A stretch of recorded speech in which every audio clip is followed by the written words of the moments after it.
ito mga kamaster, NMAX 155 version 2. Ito yung block ni sir, oh. Nalubog lang daw to sa baha pero pinalitan nila ng MRTR. Oh. Ang masama doon, ang sabi original daw yung kinabit. Oh. Ngayon pag baklas nag-overheat to. Nag-overheat tong motor ni sir.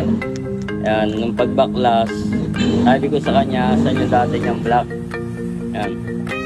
Tapos sabi niya, nandun pa sa bahay, kaya kinuha niya. Pagtingin ko ng block niya, tingnan mo. Mga kamaster, walang katama-tama, kinis pa ng block niya.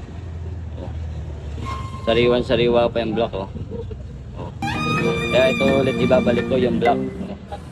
Shoutout doon sa, shop na nambubudol, Oh, MRTR po yan, hindi MTR yan, MRTR, budol po kayo, budol. Sir. Tapos gasket, papel pa yung gasket na nakalagay doon, kasama dito sa block na to. Ay nako, yun lang mga kamaster, maraming salamat sa inyo.